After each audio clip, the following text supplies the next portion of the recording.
Hi, welcome back to Module 4 of Straight Line Persuasion. Now, this particular module here is absolutely crucial in your ability to persuade and influence people. See, here's the deal.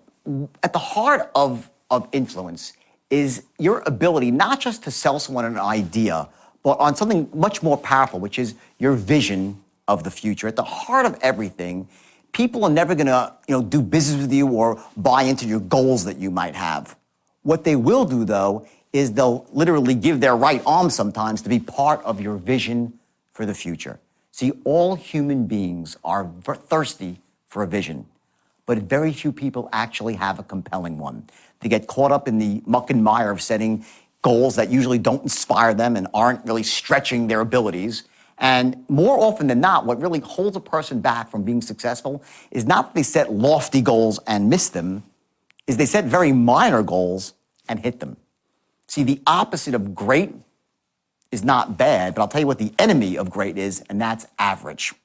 So you're going to learn here very important things about creating a vision for your future, about how to do that. And I don't mean just, a vision inside your head. I'm talking about how you actually see yourself and your family, the people you love and care about, how you see yourself in society, how the moves you make on a day-by-day basis will impact everybody around you and improve the quality of life, not just for those in your immediate circle of influence, but from people that go 3 and 4 levels down. It's like ripples on a pond. You throw the rock in the pond, you see a couple of ripples, and they spread out, and they spread out, and they spread out. When you have a compelling vision, that's precisely what happens. Now, included also in this module, you'll see some things about body language. And I put this in there for a very precise reason, because what happens is when you're actually sharing your vision with people, remember, only 9% is the words. The other cues, as we talked about before, are tonality and, of course, body language. How you make eye contact, how you hold your body, those physiological, unconscious triggers that you create in somebody else by the way you look, by the way you sound, and you give off that unconscious understanding that you're a person of influence, that you're a force to be reckoned with, that you're almost a tour de force in your own life. And when you get to that spot, and you'll get there at the end of this module, you're going to find that force inside you I spoke about, and it's waking up more and more. And you're going to go out there afterwards with a newfound confidence and an ability not just to be a goal setter, but to be a visionary. And once you get to that spot, influencing those around you becomes really, really easy. So enjoy the module. Take notes in your action book, and remember that what you're doing right now is going to translate into the real world, not in a minor way, but a major way.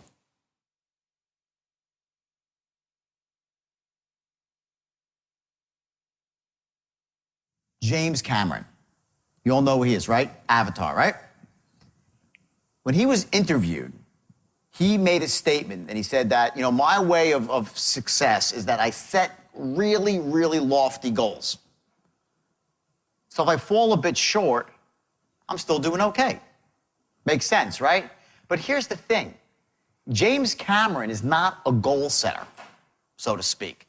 He's a visionary. There's a huge difference.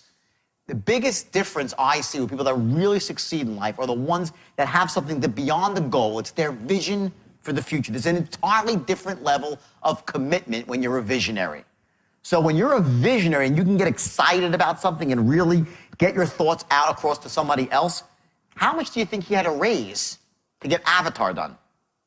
First, he put in about $200 million of his own money. $200 million of his own money. Then he had to go out and raise like $900 million more. You can't raise money like that. I don't care if you're James Cameron or anybody, unless, A, you are creating a vision for somebody. It can't just be like, I want you to invest in Avatar because it's going to be a great movie. There's a different level above that where you describe the way things look, what they're going to make people feel like, what it's going to sound like, an entirely new world. He created a new world. That's how you raise money for something, by being a visionary. People will never buy into your goals. You understand what I'm saying here? If you want to get ahead in life, you're going to need other people to want to come along for the ride, to want to buy into your vision with their time or their money. Their time or their money or both. People don't buy into goals. Your goals are your own. You can't sell someone else on your goals. But everybody is thirsty for a vision. people will buy into your vision because they don't have their own. Most people do not have a vision. They go around, and we were taught because this great tape came out in like 1959 called The Strangest Secret by a man named Earl Nightingale, and it was powerful. Anyone here listen to The Strangest Secret? I suggest you do. It's very old, and a lot of it's outdated because what's happened is the language, we're going to get into language a bit later when we go to language patterns. The language has lost its power. What The Strangest Secret really talks about is setting goals, and that you are what you think about. You become what you think about. And by setting a goal, you're essentially activating your conscious mind to focus on a certain outcome. Because of that, you will take actions to move in the direction of that outcome. Does that make sense? Yes or yes? Okay, so what happens is you set your goals and you move towards them, right? The problem is that 40 years ago, it's almost 50 years ago now, we become a society where the word goal is like a buzzword for failure. I'm goal-oriented. What the hell does that mean? Everybody and their grandma has a goal, and they're mostly full of crap.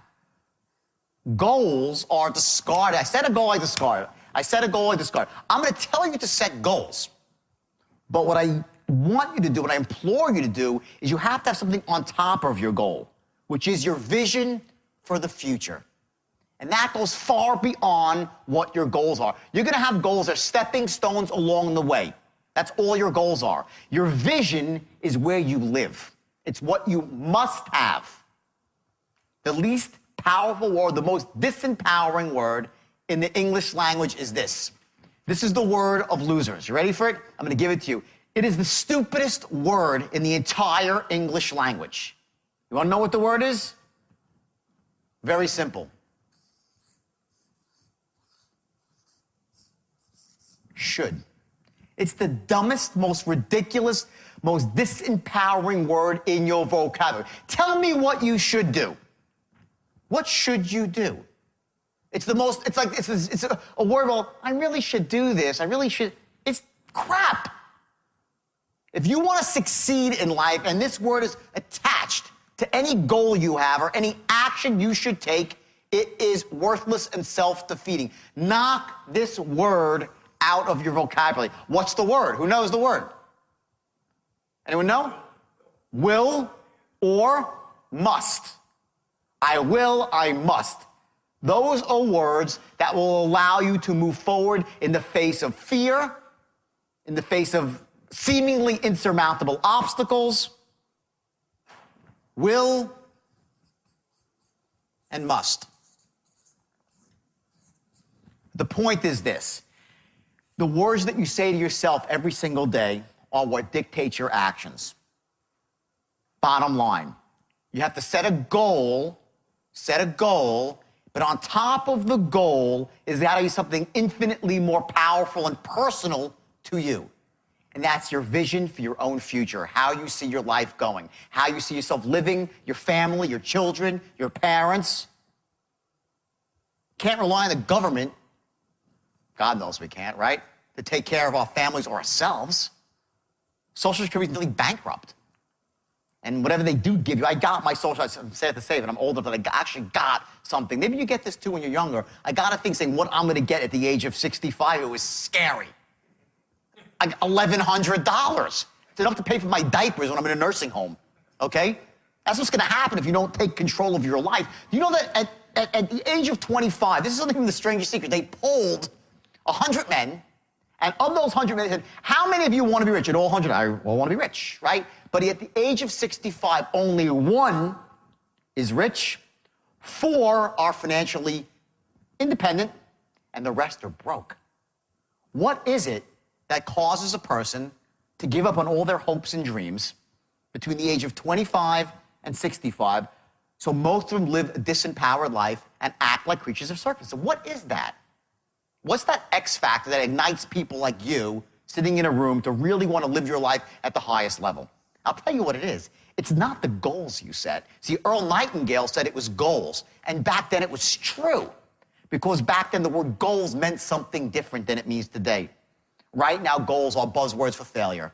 You set a goal, didn't work. My goal is to lose weight, didn't lose weight. Next goal, my goal is to lose more weight, next goal. My goal is to get in shape, next. We don't take them seriously. a vision that relates to you, your family, how you see yourself from the outside. That's called dissociated. Write that down. Dissociated. How you see yourself in your own mind when you make a picture in your own mind. That's your vision of how you see yourself living. And then you step into that vision and you associate in, ASS, associate, to give yourself the feeling, let the feeling wash over you about how you see yourself in the future. That sits on top of your goal. This is your star on top of your goals. Your goals are here, beneath your vision. They're stopping points along the way. Sometimes you're gonna hit them, sometimes you're not. The mistake people make when they set goals is they invest their happiness in the outcome. They set a goal, say, I gotta get to $150,000 in commission this year, and I'm gonna work my ass off until I do. And until then, I'm not gonna allow myself to feel happy. That's a recipe for disaster and a recipe for failure. You set a goal and you detach yourself from the outcome. It doesn't matter whether you achieve a goal or don't achieve a goal. Of course you want to. Your goal for the goal is to achieve the goal, right? But your happiness is not dependent on the outcome. Or else you're gonna sit there and say, I'll be happy when I get there. How many people have set a goal, achieved it, and said, is that all there is? I have. I know lots of people have. If your whole outcome in your mind is dependent on achieving the goal, you're gonna live a very, very empty, unhappy life, waiting for these little blips in time when you actually hit a goal, and you're like, all right, the goal's now, what do I do now? What's next? Okay, I can get the boat, got the boat, what do I do now? I need a bigger boat. My problem when I was 25 years old is I really didn't have any meaning to what I was doing, the meaning of it all, my why. I didn't really know my why. Okay, I was making money hand over fist, rolling in it. So I said, well, the first thing I did was what? I made $650,000 in one stock trade. The first thing I did was not buy a house. I bought a white Ferrari Testarossa. Why? Because Don Johnson was driving one in Miami Vice. I had to have it. The next thing I did, I went out to the West Coast and I checked into the Regent Beverly Wilshire Hotel. Why? Richard Gere did it in Pretty Women. The presidential suite. It was the best. And I'll tell you the third thing I did, okay, which really screwed me over. I modeled myself from TV and the movies. There was one guy, this belief, and those are beliefs, by the way, that were installed in me since I was that big about what is success. Success is a white Ferrari Testarossa. Success means being able to go out to the West Coast with a hot-looking blonde and check into the presidential suite. Success means whatever we think it is. We're all different. Okay, but the one belief that screwed me up the most, that really, it destroyed me. I would sue the bastard if I could. There's one guy who really installed the belief in me that screwed me. You know who it was? Bingo, Gordon Gekko. Greed is good. That's what he told me.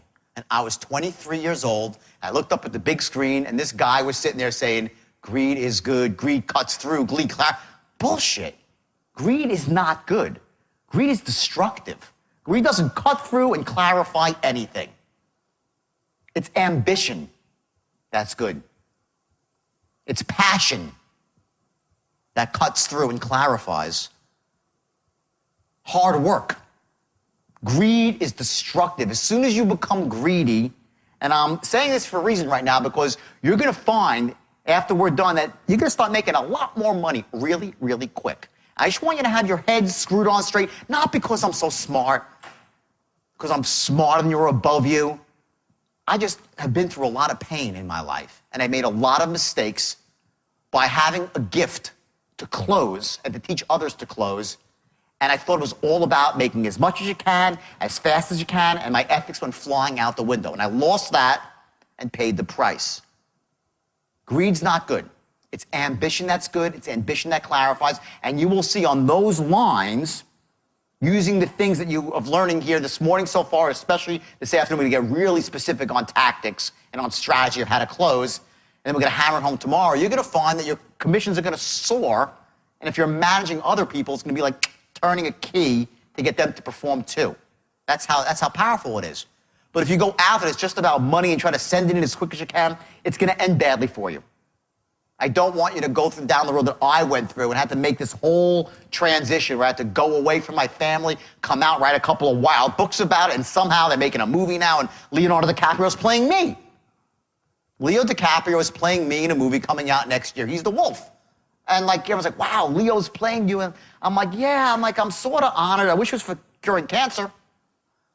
It's not like, he's playing me, and it's sort of like it's good. And hey, my life has meaning on many levels, as a cautionary tale and as a motivation story. Cautionary to what happens when you take something that's really, really great and go hog wild and lose your ethics. It's motivating to know that any one of you, with a little bit of training can become fabulously wealthy. Fabulously wealthy. As long as you're willing to do the work and follow the system.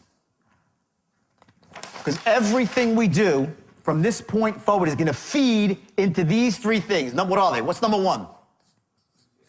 We'll do sharp first. Second is what? Enthusiastic as hell. And three, force to be reckoned with. An expert. You're a force of nature. A tour de force. These three things, everything that we do is going to feed these three things. And here's another one. We're going to have to make the following cases. Write this down. This is the key to selling. These three things have to be accomplished before you can close anybody. Number one, they have to love your product. Write that down. They have to, number one, love your product.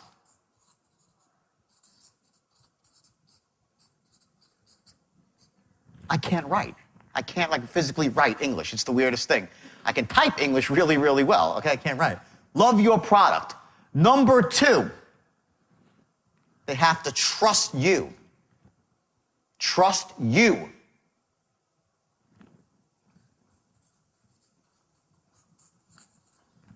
And number three, they have to trust your company.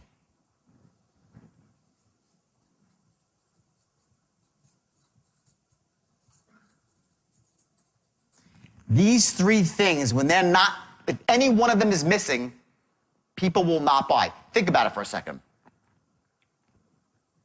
I'm a salesman, and I'm selling you a car. Selling you a car, right? Let's use car sales, because it goes to any sales. All right? You come down to the dealership, and you love me. You've known me, in fact, for years, and you know I'm a trustworthy, honest guy, and I really always do the right thing. In fact, you know my dealership is just the same way. We're charitable, we're altruistic, give money away to the right places. We always stand behind our product, reputation for great service, right? You love me, you love my company. But you know what? You think my cars stink. Will you buy a car from me? Yes or no? Not in a million years. You will not buy a car from me if you don't love the car. If you like the car, will you buy it? Okay? If you're pitching somebody a loan modification, okay, and you get them and you go through the whole thing and then you say, what do you think? They're like, sounds pretty good. Are they going to buy? Never. It's not enough that they like your product. They have to love your product. They have to think it is this. Write this down. The best thing since sliced bread. The biggest mistake salesmen make is they try to close with emotion because they read some frickin' sales manuals. People don't buy on logic. They buy, oh, yes, they do. People buy on logic. Hello? We're not stupid. If you try to impulse somebody without logic, maybe you can get them for a moment. They'll renege. They'll change their mind. But closing without logic is fighting a serious uphill battle. If they don't think your product is the best thing since sliced bread, you are in serious trouble trying to close them. So let's do it now. You hate my product, you love me, you love my company, sorry, sell me something else. Next scenario. You love the car, you've always wanted this car, and you love me. I'm a great person, I'm trustworthy, I'm honest, I'm altruistic, treat my friends well, have a good heart. But my company's shady, and you just know, because you've heard from everybody around town, that they ain't gonna do the right thing. Will you buy from me? You'll say, can you go work in another company? Yes or yes, right? They still won't buy. Likewise, You're a consumer. You walk into a dealership, and I had this very experience less than 90 days ago. I walked into a Porsche dealership, and I just had a bug up my ass. I wanted to buy the Porsche Panamera. I wanted this car. I was going to buy this car. It's a four-door Porsche, $105,000, and it's gorgeous. I was going to buy this car. And I walked in, my girlfriend and I, we walked in as like buyer stamped on my forehead. Any salesman worth this would have said, this guy, I said, show me a pen. I would have signed my name. That's how hot I was for the car. So I go in there, and this bastard wouldn't sell me a car. I couldn't get the guy to sell me a car. He had every excuse from, he had to run the numbers, he had to do this, he had to go to the bathroom. He wouldn't sell. I never was so out of rapport with a salesman in my life. He spoke slowly, I speak quickly. He didn't enter my world where I was. He's asking me all these questions. I pulled up in a beautiful brand new BMW 750. I'm qualified. You get it? I'm wearing a nice watch, I'm qualified. Okay? I walked out, I said, I can't believe this guy wouldn't sell me a car. He wanted to, he didn't know how to. Okay? I would, at that point, buy a Porsche from anyone on the planet but him. I don't want to deal with that guy. Okay? He makes me feel like crap. I walked in a positive state, and I walked away in a negative emotional state. Because the state that you're in, does it impact the state of the people around? Yes or no? It does. Your state impacts the state of all those around you. So I walked out of the Porsche dealership, like scratching my head, like, can you believe this guy didn't sell us a Porsche? Now, I never bought the Porsche because the novelty wore off, and boom, I was out of the market. Next place I went to was a Range Rover. They said, let's get a Range Rover instead. Screw the Porsche, right? We go to a Range Rover dealership, okay? I sit down, this guy is a smoothie. He's like 52 years old, smooth car salesman. He blew the sale too. I was gonna buy a Range Rover. I was like, let's get a Range Rover. I walk in there, and we start sitting down. He's, hey, how you doing? All great, everything's pretty good, right? We start talking, okay? I look at my watch once because I'm in a rush. Did he notice? No, okay? He says, well, you have any family? He's trying to create rapport with me as he's doing some numbers. I said, I have a son, he's a soccer player. Then my girlfriend says, oh yeah, my son, we have to leave soon because he's playing basketball in the league. Well, that was it. I heard for 20 minutes about his son that played for North Carolina back when Michael Jordan played for North Carolina, and how he's assigned basketball from Michael Jordan. 20 minutes. The guy went out because he thought he was creating a rapport with me. And finally I said, you know what, pal, you're a nice guy. Email me a quote. He had never got around to even giving me a quote. Now, if this is a straight line here, okay? If this is the straight line, and your goal is what, right? The promised land, to make a sale. This is the moment I walk into the car dealership, right? I walk in, right? Now, what's the first thing he has to do? Gain rapport, gather intelligence. Before anything, I instantly, boom, right? So he has a couple of seconds, right? 4 seconds flat to do that. The guy in the Porsche dealership, he failed. So I stayed there for a little while until I left, okay? This guy got me for the first 4 seconds. So here it is, right? In the perfect world, I would have walked and said, hey, buddy. He said, hey, how you doing? I said, don't talk to me. I want a car. Or we'll have a Range Rover. I want the black Range Rover. Great. And I'm right down the straight line, right? I go, boom. That's the perfect sale with nothing. I'm just yes, and I close, right? I walked in there, great, how you doing? Great, we spoke for a bit, and we start going off the line, because I didn't go right for the say I want the car. I said, hey, I want to come here to look at some cars, okay? If I say I'm here to look at some cars, okay, am I on the line or off the line? Well, I'm off the line, believe it or not. I'm almost on the line, but I'm here. If I said I'm here to buy a car, I'm on the line. Someone calls you up and says, I'm interested in credit repair. Are they on the line or off the line? They're off the line, slightly. Are they in the ballpark? Yeah. They're probably in that first archetype. They want to do it now. But they're not on the line. They're slightly off the line. This is the concept of controlling the sale. So watch what happens. So I walk into the car dealership, okay? I'm close. I'm here to look at a car. I'm interested in buying a car. We start talking. Oh, you have any family? You have any family? We start talking. He sits me down. He says, yeah, great. Oh, your son plays basketball? Yeah. My son. And he's off to Pluto. This is your boundary. Above and below the line. It's in these areas where rapport is developed and intelligence is gathered. When you go outside those areas, you're done.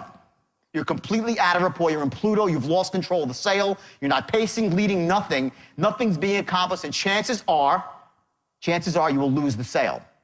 So the idea is, in a very elegant and effective way, is to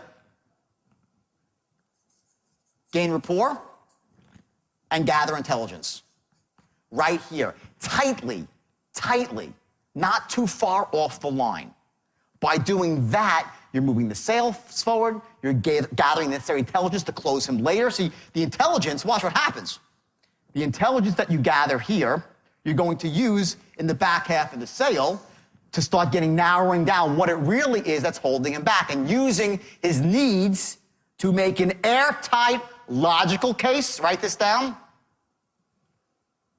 and make an airtight emotional case, both.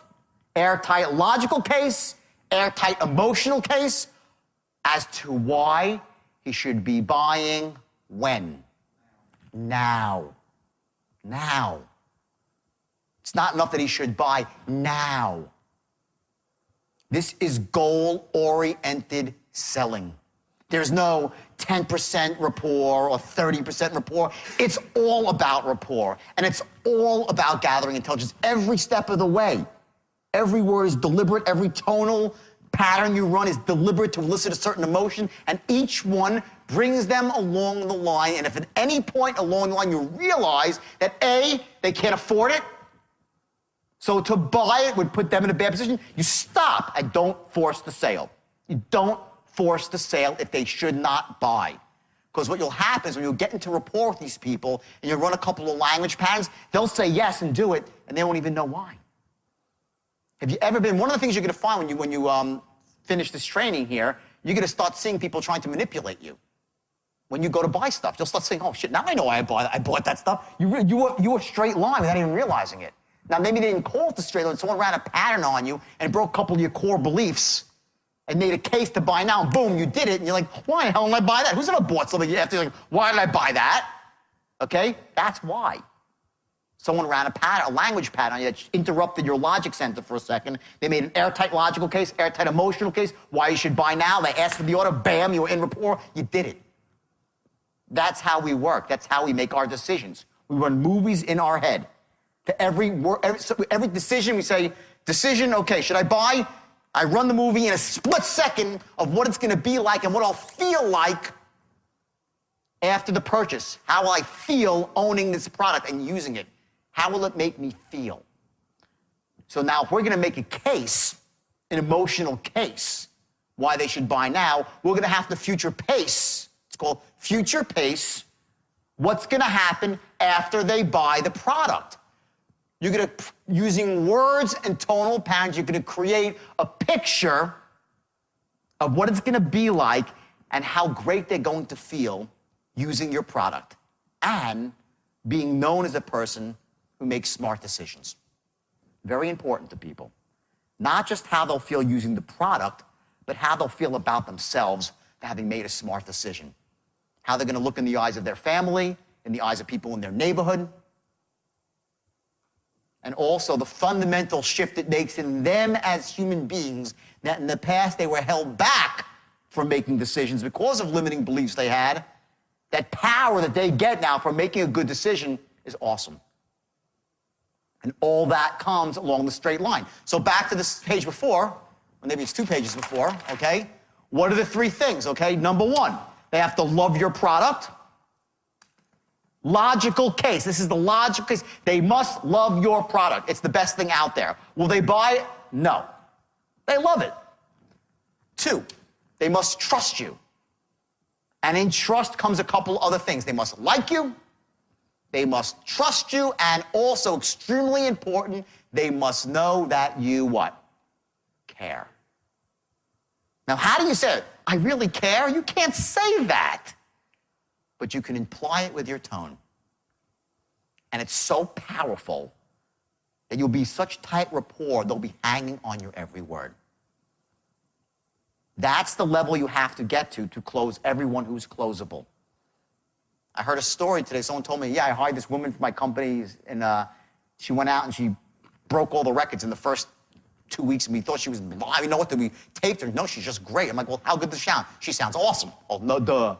She sounds awesome. Why do you think they're all buying from her? She sounds... I didn't say she is awesome. There's a difference. I didn't say she is awesome. What I said is she what? She sounds awesome. There's a difference. Sounds often, her tone, how the words flow out of her mouth like elegant pearls. They come out of her mouth. I went down to Wall Street. I was the sharpest salesman I had seen. I was 22 and I knew I had a talent to sell. I owned a meat company. I went door to door selling meat and seafood. Knocking on doors, made a fortune. When I was 22, built a company with 26 trucks on the road. 26 trucks. I came up with an early version of the straight line and was training people that were almost like crack addicts. They were like the worst, the bottom of the barrel, and they became master closers because crack addicts can sell really well when you get them motivated. The problem is when they crash, they disappear with the meat. Now, I was a young kid. I didn't know what I was doing. I thought I was making a fortune. I went out and bought myself a beautiful Porsche. I thought I had it made. I thought I was a millionaire. I was out of business like that. Like overnight, like all of a sudden, where'd the money go? You know, anyone who's in business knows this early experience. When you first go into business, I know Michael knows it very well, okay? You make all these mistakes, so you think you don't realize about cash flow and receivables, and you grow on credit, and you make all these mistakes that new business owners make. I made them all. I was out of business. So I heard about some guy who was making like $1 million a year as a stockbroker, and he was not that sharp. I was like, wait a second, if this guy can make $1 million, I can make $100 million. Well, I was right. And I went down to Wall Street, and the first day I walked into a Wall Street boardroom, boom, I was blown away. The mighty roar of the boardroom, I was just absolutely blown away. And they sat me next to a guy named Mark Hanna. And the guy was so smooth. His voice was as smooth as silk. And I learned something that instant I sat down next to him. I heard him pitch on the phone, and it didn't matter what he said. He was ripping people's eyeballs out, which I do not suggest you do. He was ripping their eyeballs out. And this was a big firm. It was hard selling, hard. It was basically, you know, I was notorious for saying either they buy or they die. I'm not proud of that I said that. And unfortunately, it was on the front page of Forbes magazine. So that wasn't good for my image, okay? But I did say that in a moment of insanity. You know, either they buy or they die. Rip their throats out. Not good stuff. But that's what I had seen in this brokerage firm, LF Rothschild, and it's also what I heard Gordon Gekko say. Rip their throats out and suck their skulls, right? I was influenced by what I'd seen, and I was off course. My point is this. He was ripping people's eyeballs out, and he sounded like he was apologizing at the same time. I was like, what? I never heard that before, because I was a hard-selling street salesman. I'm like, what? And I listened, and I'm like, Jesus Christ, this guy's got the most unbelievable tone I've ever heard. He'd be like, sir, let me say this. And I'm like, I'm like, wow. He'd say, sir, I want to be an asset. He has like way of really, and he'd say, you know, pick up 10,000. And the people were like, okay, Mark, like, I want to be an asset to you and your family. His tonality had this sort of like this velvety smoothness that he'd be like apologizing you for asking for your money. You're sending it in, you love the guy, and he lost everyone millions. Okay? And I was like, Jesus, I said, there really is something to this tonality. And I added tonality to my arsenal. I never really had focused in on it before. I had focused in more on structure. And I added tonality to the mix of it all. Later on, I opened up my own company. About a year and a half later, after the market crashed, shortly thereafter, and I had an opportunity to open up my own firm, and I did it. And in the beginning, I didn't really have the straight line. I didn't have the straight line. But I knew all this stuff, and it was kind of in my own brain floating around, but without a system. See, it comes down to a system, okay? And without a system, you can never rise to the highest level. You need a system.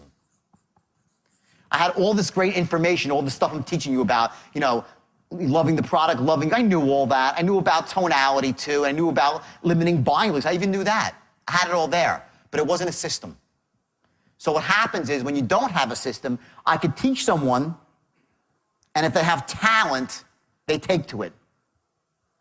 But since it's not a system, if I teach you when it's not a natural, they can't take to it.